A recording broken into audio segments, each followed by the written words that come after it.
இந்த ரிப்போர்ட்டை வெளியிட்டிருக்கிற ஊடகம் மண்டையை மறைச்சிக்கை தவிர கொண்டையை மறைக்கல அப்படின்றது தான் இந்த ரிப்போர்ட்டினுடைய செய்தி சொல்கிற சாராம்சம்.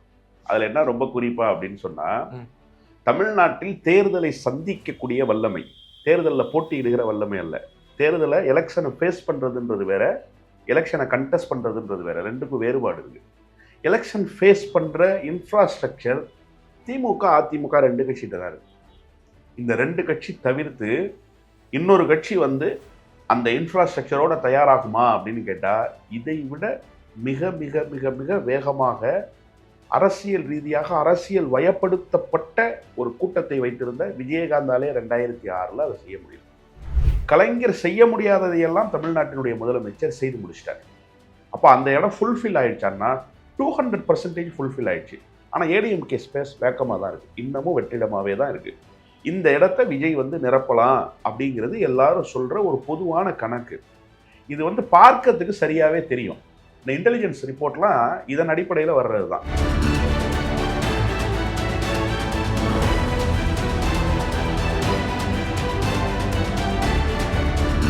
நான் வந்து என்னுடைய எஸ்ஐஆர் ஃபார்மை ஃபில் பண்ணி கொடுக்கணும். நான் பிஎல்ஓ எங்கே இருக்காங்கன்னு கேட்குறேன். பிஎல்ஓ என் வார்டுலேயே இன்னொரு பகுதியில் நிற்கிறாங்க. அந்த பகுதியில் திமுகவோட வட்டச் செயலாளர் இருக்கார். நான் கேட்குறேன், என்ன இங்கே தான் இருக்கீங்களான்னு. இவங்க கூடவே தான் சுற்றிக்கிட்டு இருக்கேன்றார். திமுக வட்டச் செயலாளர்கள் அதிமுகவுடைய பிஎல்ஏ போய்கிட்டே இருக்காங்கங்கிறத பார்க்குறோம். இங்கே விஜயினுடைய பிஎல்ஏன்னு ஒருத்தர் இருக்காரா? எங்கள் ஊரில் இருக்கிற விஜய் கட்சியினுடைய பொறுப்பாளர் என்னை கண்டுபிடிச்சார். வல்லம் பஷீர் நம்ம கட்சியினுடைய வாக்காளர். என் வாக்கு இருந்தால் தானே சார் நான் போய் செலுத்துவேன். அப்போ என் வாக்கை உறுதி செய்து நான் வாக்களிக்க வேண்டிய கடமை எனக்கு இருக்குங்கிறத தாண்டி என்னுடைய வாக்கை பாதுகாத்து தர வேண்டிய பொறுப்பு எந்த கட்சிக்கு இருக்கு? நான் யாருக்கு ஓட்டு போட போறேன்னு அந்த கட்சிக்கு தானே இருக்கு. ஓட்டே போட மாட்டான்னு தெரிஞ்சா கூட அந்த பொறுப்புணர்வோடு திமுக களத்தில் நிற்குது. ஓட்டு போடுவானா போட மாட்டானான்ற ஆசிலேஷன்ல கேட்டாண்ட வால் மாதிரி ஓட்டு போட்டாலும் சரி போடலைனாலும் சரி அதிமுக நிற்குது. நீங்க எங்க போனீங்க? அந்த 70 தொகுதி வெற்றி பெற போறார்ல, இந்த 70 தொகுதிக்கு கேண்டிடேட் யாரு? அந்த 70 தொகுதியினுடைய இஷ்யூ என்ன கேட்கிறேன் சார். நான் தெரியாம கேட்கிறேன். சீமான் பேசியதை விட நுட்பமா பேசிட்டாரா விஜய்? சீமான் களத்துல நிறுத்திய ஆட்களை விட அரசியல் புரிதல் உள்ள ஆட்களை நிறுத்திட்டாரா விஜய்? நான் ஏன் சீமானோட ஒப்பிடுறேன்னா, இந்த விஷயத்துல சீமான் கூட கொஞ்சம் பரவாயில்லன்னு நினைக்கிறேன். நான் அவராவது மேடை ஏறி பேசுறதுக்கு 4 செய்தி தெரிஞ்சிருந்துச்சு. தமிழ்நாட்டில் கிழக்கு எது மேற்கு எதுன்னு அவருக்கு தெரிஞ்சிச்சு. இவருக்கு 6 மணிக்கு மேலே உலகம் தெரியாது. 6 மணிக்கு முன்னாடி வீட்டு வாசலுக்கு வெளியில் என்ன இருக்குன்னு தெரியாது. பாஜக யாரு கூட கூட்டணி? அதிமுக. அதிமுக தானே எதிர்கட்சி தலைவராக வரணும். விஜய் வந்துட்டாரு. அதிமுக 35 இடம் தான் வருது. அப்போ உங்கள் மனசில் என்ன இருக்கோ, நீங்கள் ரூமுக்குள்ள என்ன உட்காந்து பேசிக்கிறீங்களோ அதை எங்கே கொண்டு வந்துட்டீங்க? சந்தைக்கு கொண்டு வந்துட்டீங்க. கத்திரிக்காய் முத்திருச்சு, சந்தைக்கு வந்துருச்சு. இப்போ அது விஜயை கொல்லைப்புற வழியாக எதிர்கட்சி நிலைக்கு கொண்டு வருவதற்கு தான் உங்க ஆட்கள் பன்னீர்செல்வம், உங்க ஆட்கள் தினகரன், உங்களுடைய உத்தரவுக்கு கட்டுப்பட்டு காத்திருக்கிறேன் என்று சொன்ன செங்கோடையனை சிவப்பு கம்பளம் விரித்து வழி அனுப்பி வச்சிருக்கீங்க.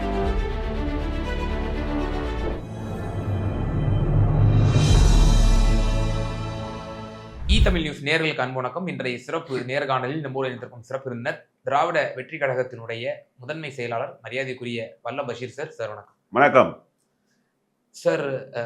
ஒரு தனியார் ஒரு நாளிதழில் இந்த தினம் ஒரு ஆர்டிக்கல் வந்து இடம்பெற்றிருந்துச்சு. அந்த ஆர்டிக்கல்ல ஒரு மத்திய இன்டெலிஜென்ஸ் ரிப்போர்ட் அப்படின்ற ஒரு விஷயத்தான் அதில் வந்து குறிப்பிடப்பட்டிருந்தது. இது வந்து ஆளும் அரசிற்கு ஒரு பேர் அதிர்ச்சியை கொடுத்திருக்கிறது. 90 இடங்கள் தான் வந்து ஆளும் திராவிட முன்னேற்ற கழகத்திற்கு ஒரு வெற்றி வாய்ப்பு சாத்தியமாக இருப்பதாகவும், தமிழக வெற்றி கழகத்திற்கு 70 இடங்கள் வரை வெற்றி பெறுவதற்கு சாத்தியம் இருப்பதாகவும், அஇஅதிமுக பாஜக கூட்டணி 3ஆம் இடத்திற்கு தள்ளப்பட்டு வெறும் 35 இடங்கள் மட்டுமே வெற்றி பெறுவதற்கு சாத்தியம் இருப்பதாகவும், 38 இடங்கள் இடுபறி நாம் தமிழர் கட்சிக்கு 1 என்ற ஒரு கணக்கை கூறியிருக்கிறது. உண்மையிலே இந்த மத்திய ரிப்போர்ட், இன்டெலிஜென்ஸ் ரிப்போர்ட் இப்படிதான் கொடுத்திருக்கா? இந்த செய்தி ஆர்டிக்கல் நீங்களும் பார்த்துருப்பீங்க. என்ன சொல்ல வருது? இந்த ரிப்போர்ட்டை வெளியிட்டிருக்கிற ஊடகம் மண்டையை மறைச்சிக்கை தவிர கொண்டையை மறைக்கல அப்படின்றது தான் இந்த ரிப்போர்ட்டினுடைய செய்தி சொல்கிற சாராம்சம். அதில் என்ன ரொம்ப குறிப்பா அப்படின்னு சொன்னா, தமிழ்நாட்டில் தேர்தலை சந்திக்கக்கூடிய வல்லமை, தேர்தலில் போட்டியிடுகிற வல்லமை அல்ல. தேர்தலை எலெக்ஷனை ஃபேஸ் பண்றதுன்றது வேற, எலெக்ஷனை கண்டெஸ்ட் பண்றதுன்றது வேற, ரெண்டுக்கும் வேறுபாடு இருக்கு. எலெக்ஷன் ஃபேஸ் பண்ற இன்ஃப்ராஸ்ட்ரக்சர் திமுக அதிமுக ரெண்டு கட்சிகிட்ட தான் இருக்கு. இந்த ரெண்டு கட்சி தவிர்த்து இன்னொரு கட்சி வந்து அந்த இன்ஃப்ராஸ்ட்ரக்சரோட தயாராகுமா அப்படின்னு கேட்டா, இதை விட மிக மிக மிக மிக வேகமாக அரசியல் ரீதியாக அரசியல் வயப்படுத்தப்பட்ட ஒரு கூட்டத்தை வைத்திருந்த விஜயகாந்தாலே 2006 அதை செய்ய முடியும். விருதாச்சலம் ஒரு இடத்துல தான் வெற்றி பெற்றார் விஜயகாந்த். அப்போ திமுக விசஸ் அதிமுகன்னு களம் இருந்தது. ஒரே ஒரு நரேஷன் என்ன அப்படின்னா, அன்னைக்கு ஜெயலலிதா அம்மையாரும் இருந்தார், கலைஞரும் இருந்தார். இன்னைக்கு கலைஞரும் இல்லை, ஜெயலலிதா அம்மையாரும் இல்லை. ஆனா கலைஞருடைய இடத்தை இட்டு நிரப்பியது மட்டுமல்ல, இட்டு நிரப்பி கலைஞர் செய்ய முடியாததையெல்லாம் தமிழ்நாட்டினுடைய முதலமைச்சர் செய்து முடிச்சிட்டார். அப்போ அந்த இடம் ஃபுல்ஃபில் ஆயிடுச்சான்னா 200% ஃபுல்ஃபில் ஆயிடுச்சு. ஆனால் ஏடிஎம்கே ஸ்பேஸ் வேக்கமாக தான் இருக்கு, இன்னமும் வெற்றிடமாவே தான் இருக்கு. இந்த இடத்த விஜய் வந்து நிரப்பலாம் அப்படிங்கிறது எல்லாரும் சொல்ற ஒரு பொதுவான கணக்கு. இது வந்து பார்க்கறதுக்கு சரியாவே தெரியும். இந்த இன்டெலிஜென்ஸ் ரிப்போர்ட்லாம் இதன் அடிப்படையில் வர்றது தான், பார்க்கறதுக்கு சரியா தெரியும். இப்போ எனக்கு ஒரு சின்ன சந்தேகமாவே இருக்கு, தேர்தல் களம் எப்படி இருக்கும் அப்படின்னா, தேர்தலில் ஒரு கேண்டிடேட்டு, அந்த கேண்டிடேட்டுக்கு ஒரு டம்மி கேண்டிடேட்டு, இந்த கேண்டிடேட்டுடைய மனு ஏற்கப்பட்டால் அந்த டம்மி கேண்டிடேட்டுடைய மனுவை வித்ரா பண்ணிக்கணும்.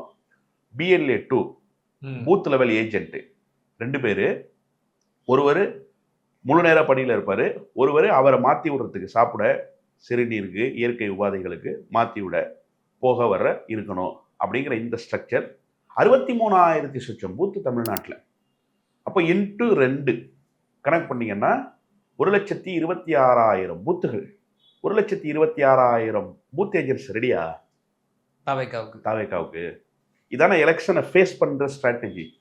இதெல்லாம் எதுவுமே தேவையில்லைங்க. மக்கள் அலையலையா சாரசாரையா வந்து போலிங் பூத்துல நிற்பாங்க, வைப்பாங்க சின்னத்துல, தாவேக்காவுடைய சின்னம் எதுவோ அந்த சின்னத்துல வைப்பாங்க. நேரா போறோம், கவுண்ட் பண்றோம், வாக்குகள் பூரா தாவேக்காவுக்கு விழுந்திருக்கு. 70 இடங்கள் குறிப்பிட்டிருக்கிறாங்க, அந்த 70 இடங்களில் வெற்றி பெறுவார்னு வச்சுக்கோங்க. இப்ப இந்த விழுந்த வாக்குகளை எண்ணுறதுன்னு ஒரு முறை இருக்கு. நல்ல அனுபவம் பெற்றிருக்கிற, எலெக்ஷனை 4 முறை 5 முறை சந்திச்ச, தேர்தலில் தொடர்ந்து பயணித்திருக்கிற கட்சி இருக்குல்ல, அந்த கட்சியே என்ன ஒரு குற்றச்சாட்டை சொல்லிக்கிட்டு இருக்குன்னா, பேலட் பாக்ஸை க்ளோஸ் பண்ணும்போது ஒரு நம்பர் இருக்கு, பேலட் பாக்ஸை ஓப்பன் பண்ணும்போது வேற நம்பர் இருக்கு. டிஜிட்டல் வேரியேஷன் இருக்கு, அது வந்து 0.8% 1% இருக்கலாம் அப்படிங்கிறதெல்லாம் பூத் ஏஜென்டா போனவங்க, கவுண்டிங் ஏஜென்டா போனவங்கலாம் சொல்ற அனுபவ ரீதியிலான செய்திகள் தான். அதுல ஒன்றும் மாறுபட்ட கருத்துக்கள் இல்லை. ஏன்னா எலக்ட்ரானிக் மிஷின்ஸ்ல நிறைய பிரச்சனைகள் இருக்குங்கிறத நாம வந்து உணர்றோம். இதற்கெல்லாம் உட்பட்டு தான் தேர்தல் நடக்குது. இப்ப இந்த செய்திகள் எல்லாம் யாரு வந்து ரொம்ப க்ளோஸா மானிட்டர் பண்றது? கேடர்ஸ் தானே மானிட்டர் பண்ணோம். அந்த கேடர்ஸை தயார் பண்ணிட்டீங்களா? இதுதான் எலெக்ஷன் ப்ராசஸ்ன்னு சொல்லி பண்ணிட்டீங்க அப்படின்னு சொன்னா அவங்கெல்லாம் யாருன்னு ஏன் ஐடென்டிஃபை பண்ணாம வச்சிருக்கீங்க? இன்னும் முந்தா நாள் நடந்த ஒரு விஷயத்த சொல்றேன். எங்க BLO வந்து எங்க வீட்டில் அப்ளிகேஷனை கொடுத்துட்டு போயிட்டாங்க. நான் ஊர்ல சுற்றுப்பயணத்திலே இருக்கேன் தொடர்ச்சியா. இப்ப நான் வந்து என்னுடைய SIR ஃபார்மை ஃபில் பண்ணி கொடுக்கணும். நான் BLO எங்க இருக்காங்கன்னு கேட்குறேன். BLO என் வார்டுலேயே இன்னொரு பகுதியில் நிற்கிறாங்க. அந்த பகுதியில் திமுகவோட வட்டச் செயலாளர் இருக்கார். நான் கேட்குறேன், என்ன இங்கே தான் இருக்கீங்களான்னு. இவங்க கூடவே தான் சுற்றிக்கிட்டு இருக்கேன்றாரு. அதிமுக வட்டச் செயலாளர் எங்க வார்டில் இல்லை, மேபி வேற வார்டில் இருந்திருக்கலாம். ஆனால் பல இடங்கள்ல அதிமுக வட்டச் செயலாளர்கள் அதிமுகவுடைய BLA போய்கிட்டே இருக்காங்கிறத பார்க்குறோம். இங்கே விஜயனுடைய BLAன்னு ஒருத்தர் இருக்காரா? அவர் ஏன் இந்த BLOவோட வரல? நீங்க நான் வந்து விஜய்க்கு ஓட்டு போட போற ஓட்டர்னு வச்சுக்கோங்க சார். எங்க ஊர்ல இருக்கிற விஜய் கட்சியினுடைய பொறுப்பாளர் என்னை கண்டுபிடிச்சார். வல்லம் பஷீர் நம்ம கட்சியினுடைய வாக்காளர். என் வாக்கு இருந்தா தானே சார் நான் போய் செலுத்துவேன். அப்ப என் வாக்கை உறுதி செய்து நான் வாக்களிக்க வேண்டிய கடமை எனக்கு இருக்குங்கிறத தாண்டி என்னுடைய வாக்கை பாதுகாத்து தர வேண்டிய பொறுப்பு எந்த கட்சிக்கு இருக்கு? நான் யாருக்கு ஓட்டு போட போறேன்னா அந்த கட்சிக்கு தானே இருக்கு. ஓட்டே போட மாட்டான்னு தெரிஞ்சா கூட அந்த பொறுப்புணர்வோடு திமுக களத்துல நிக்குது. ஓட்டு போடுவானா போட மாட்டானான்ற ஆசிலேஷன்ல கேட்டான் வால் மாதிரி ஓட்டு போட்டாலும் சரி போடலைனாலும் சரி அதிமுக நிக்குது. நீங்க எங்க போனீங்க? அந்த 70 தொகுதியிலேயாவது நீங்க நிக்கிறீங்களா? இப்ப இந்த கான்செப்டுக்குள்ள நீங்க வாங்க. இந்த பணிகளை செய்யாம, இந்த வேலைகளை கூட பார்க்காம 70 தொகுதிகள் வெற்றி பெற முடியும்னா திருவள்ளூர்ல சசிகாந்த் செந்தில்னு ஒரு எம்பி வெற்றி பெற்றாரு. எத்தனை ஓட்டு காணா போச்சு ஞாபகம் இருக்கா உங்களுக்கு? எதிர்த்து போட்டியிட்ட தேமுதிக வேட்பாளரை விட பல லட்ச வாக்குகள் வித்தியாசத்தில் வெற்றி பெற்றார். அதாவது தமிழகத்திலே பெருவாரியான வாக்குகள் வித்தியாசத்தில் வெற்றி பெற்றாரு, நாடாளுமன்ற வெற்றி பெற்றாரு. ஒருவேளை 5000 ஓட்டு வித்தியாசத்துல வெற்றி பெற்றாருன்னு வச்சுக்கோ, மாணிக்க தாகூர் எம்பி மாதிரி. காணா போன ஓட்டு எவ்வளவு பெரிய மேஜர் ரோல் பிளே பண்ணிருக்கோம். ஓட்டு காணா போனது உண்மைதானே? இப்ப அந்த மாதிரி விஜயோட ஓட்டு காணா போச்சுன்னு சொன்னா யாரு போய் அதை உறுதி செய்யறது? விஜயோட ஆட்களுக்கு உறுதி செய்ய முடியுமா? இல்லைங்க காணா போன ஓட்டு எங்கன்னு தேடி கண்டுபிடிச்சு சொல்லுங்கன்னு நீங்க சொல்லுவீங்களா? நீங்க தான் ப்ராசஸ்லேயே இல்லையே. ஓட்டு காணா போச்சா இல்லையான்னு எப்படி கண்டுபிடிப்பீங்க? நம்பர்ஸ் இருந்தா தானே சார் மிஸ்ஸிங்கை கண்டுபிடிக்க முடியும். கவுண்டே இல்லாம நீங்க எப்படி மிஸ்ஸிங்கை கண்டுபிடிப்பா? அப்ப அந்த கவுண்டிங்கான ஆட்கள் இருக்காங்களா உங்கள்கிட்ட? இதெல்லாம் தேர்தல் களத்துல எலெக்ஷனை ஃபேஸ் பண்றதுக்கு தேவையான இன்ஃப்ராஸ்ட்ரக்சர். இந்த இன்ஃப்ராஸ்ட்ரக்சர் விஜய் கிட்ட இல்லை. ஓகே, இப்ப இந்த 70 தொகுதி வெற்றி பெற போறார்ல, இந்த 70 தொகுதிக்கு கேண்டிடேட் யாரு? அந்த 70 தொகுதியினுடைய இஷ்யூ என்ன கேட்கிறேன் சார், நான் தெரியாம கேட்கிறேன். சீமான் பேசியதை விட நுட்பமா பேசிட்டாரா விஜய்? சீமான் களத்துல நிறுத்திய ஆட்களை விட அரசியல் புரிதல் உள்ள ஆட்களை நிறுத்திட்டாரா விஜய்? நான் ஏன் சீமானோட ஒப்பிடுறேன்னா, இந்த விஷயத்துல சீமான் கூட கொஞ்சம் பரவாயில்லன்னு நினைக்கிறேன் நான். அவராவது மேடை ஏறி பேசுறதுக்கு 4 செய்தி தெரிஞ்சிருந்துச்சு. தமிழ்நாட்டில் கிழக்கு எது மேற்கு எதுன்னு அவருக்கு தெரிஞ்சிச்சு. இவருக்கு 6 மணிக்கு மேல உலகம் தெரியாது, 6 மணிக்கு முன்னாடி வீட்டு வாசலுக்கு வெளியில என்ன இருக்குன்னு தெரியாது. தமிழ்நாடு அமைதி பூங்காவனம் தானே, அதுல ஒன்றும் மாறுபட்ட கருத்து இல்ல, மாறுபட்ட கருத்து இல்லை. பாபர் மசூதி இடிக்கப்பட்டப்ப எல்லா மாநிலங்கள்லையும் கலவரம், ஆனா தமிழ்நாடு அமைதி பூங்காவாகவே தான் இருந்தது. அதுக்காக தமிழ்நாட்டில் இருக்கிற இஸ்லாமியர்கள் உணர்வளர்ந்து போயிட்டாங்கன்றதல்ல. இங்க ஒரு இஸ்லாமியனுடைய உணர்வை உள்வாங்கி கொண்டு ஒரு இந்து களத்துல நின்னான், ஒரு இஸ்லாமியனுடைய உணர்வை உள்வாங்கி கொண்டு ஒரு கிறிஸ்டியன் களத்துல நின்னா, ஒரு இஸ்லாமியனுடைய உணர்வுக்கு மதிப்பளித்து எந்த மதமும் வேண்டாம் என்று சொல்கிற நாத்திகன் களத்துல நின்னான். இப்ப கூட திருப்பரங்குன்றத்துக்கு வலைய விரிச்சாச்சு. பாஜக என்ன நினைக்குது? வந்து முஸ்லீம்கள் சிக்குவாங்க, 2 கிட்னி எடுத்துடலான்னு காத்திருக்கான். கிட்னி திருட மாதிரி உட்கார்ந்துருக்கானா. ஆனா ஒரு முஸ்லீம் கூட சிக்காம அந்த இடத்துல ஏன் முஸ்லீம் வரணும், நான் வர்றேன்னு போய் இந்து சகோதரர்களும் இஸ்லாமியர்கள் அல்லாதவரும் போய் நிக்கிறான்ல. இதுதானே தமிழ்நாட்டினுடைய தன்மை. இப்ப இந்த தன்மைக்கு ஆபத்து வந்துருச்சு இல்ல. அயோத்தி மாதிரி திருப்பரங்குன்றத்தை மாத்தணும்ட்டான்ல. அங்க இருக்கிறது எல்ல கல்லுன்றான், மார்க் பண்ண கல்லுன்றான், அங்கதான் தீபம் ஏத்துவேன்றான். கேட்டவன் யாரு? திருப்பரங்குன்றத்தினுடைய மக்களா? இல்ல. திருப்பரங்குன்றத்துக்கு தொடர்ச்சியாக போய் வணக்க வழிபாட்டில் ஈடுபடுறவங்களா? இல்ல. எவ்வளவு பெரிய சென்சிட்டிவ் இஷ்யூ சார். தமிழ்நாடு கொதிநிலையில இருக்கு சார்.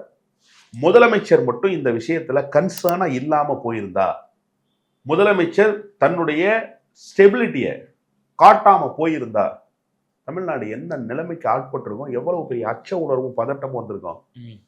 எடப்பாடி பழனிசாமி கூட திமுகவை விமர்சிச்சு பேசிட்டார் சார். பேசாத குரல் யாரோட குரல் தெரியுமா?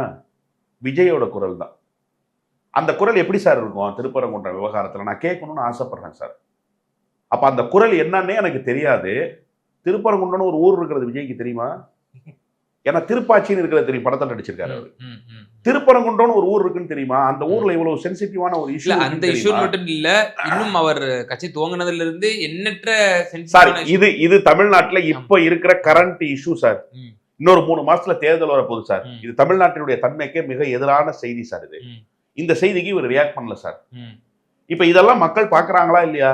இந்த 70 தொகுதி இதையும் மீறி மக்கள் ஓட்டு போட்டு விஜயை வந்து என்ன பார்க்க போறாங்க? அந்த ஆர்டிகல்ல வந்ததுபடி எதிர்கட்சி தலைவராக போறாங்க. ஒரு மிகப்பெரிய ஒரு ரெஸ்பெக்டபிள் பொசிஷன். இது வந்து தமிழ்நாட்டில் நடக்கும்னு நீங்க நினைக்கிறீங்களா? இந்த 3% பேருக்காக பத்திரிகை நடத்துறாங்க. 3% பேர் தான் பத்திரிகை நடத்துறாங்க. ஆனா தமிழர்கள் எல்லாரும் வாங்கி படிக்கக்கூடிய இல்ல, அதுதான் நான் சொல்றேன். எனக்கு தெரியும் அந்த பத்திரிகையினுடைய ஸ்டாண்ட் என்னன்னு சொல்லிட்டு. நான் இன்னும் அந்த பத்திரிகையை பத்தி ஏதாவது கொஞ்சம் கூட பேசிடக்கூடாதுன்னு நினைச்சு இதோட நிறுத்திக்கிறேன். இந்த பத்திரிகை இதே வேலையை தான் செய்யும், அதை சிறப்பா செஞ்சிருக்கு. இப்ப இந்த பத்திரிகை ஏன் கொண்டைய மறைக்கலன்னு நான் சொல்றேன். நீங்க யாரு கூட கூட்டணி? பாஜக யாரு கூட கூட்டணி? அதிமுக.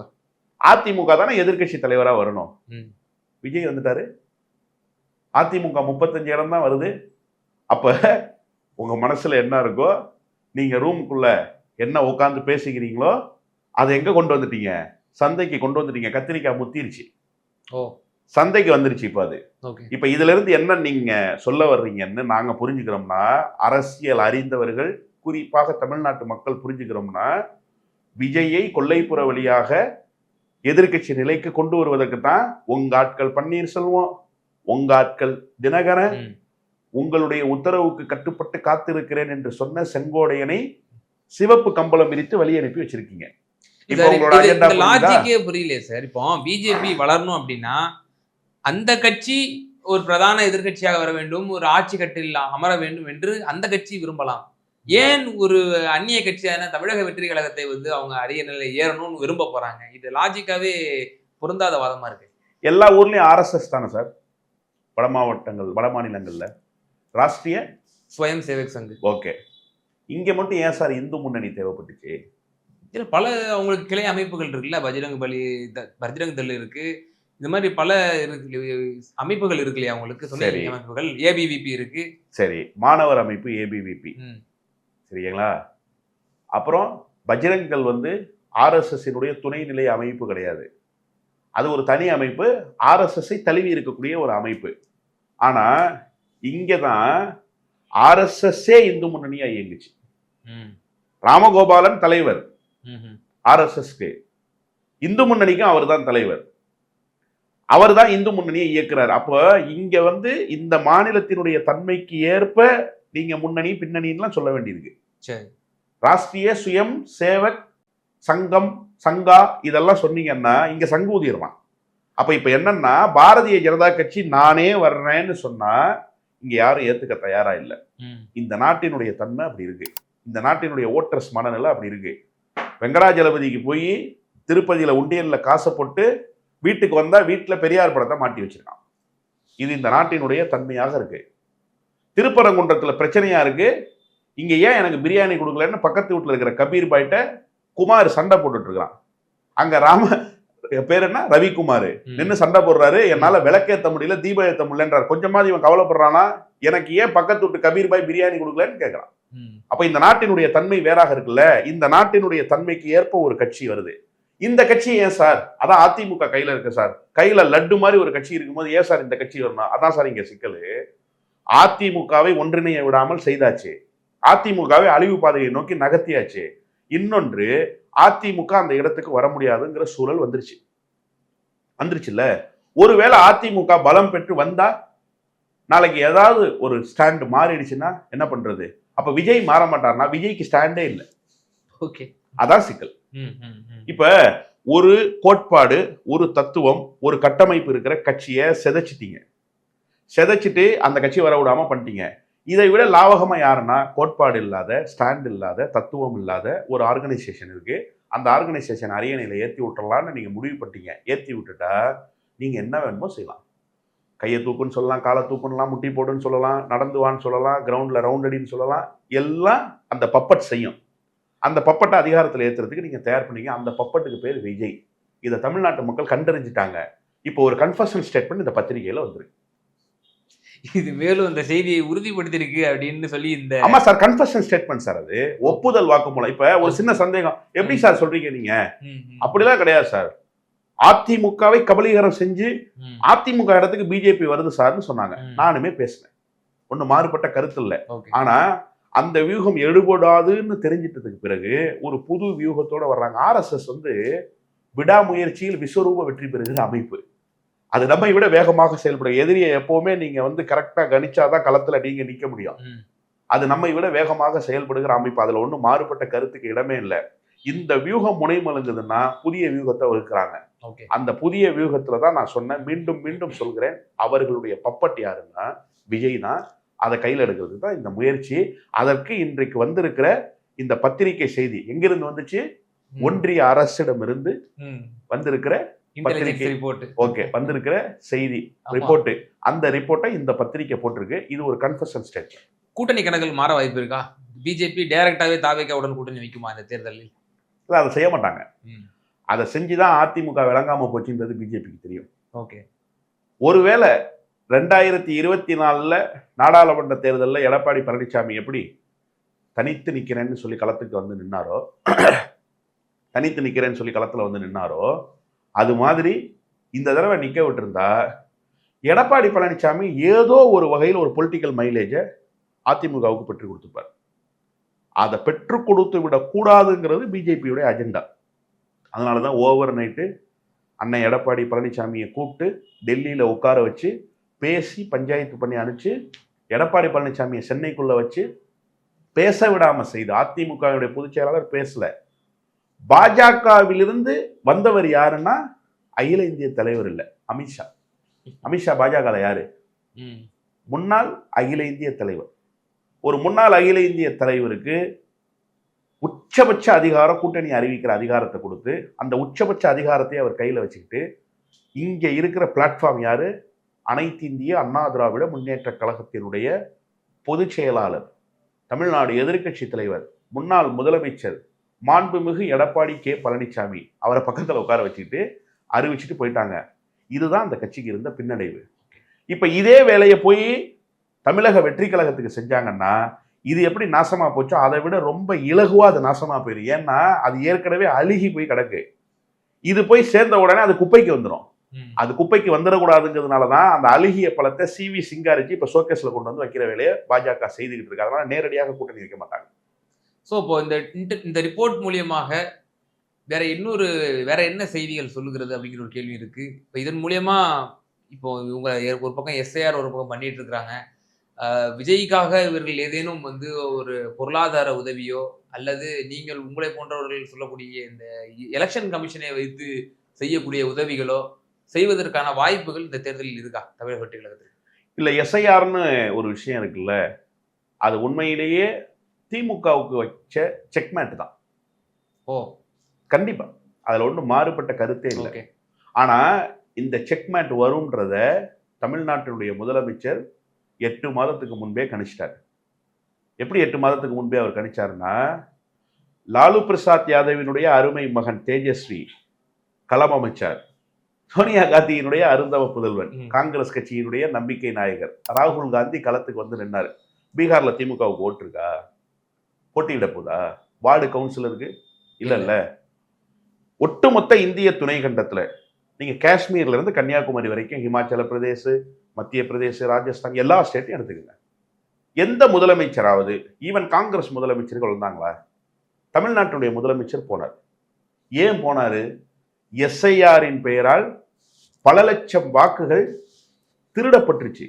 வாக்களிப்பதற்கு முன்பாகவே அந்த வாக்குகள் களவாடப்பட்டுருச்சு. வாக்காளர்களுடைய உரிமையை பறிச்சுட்டாங்க.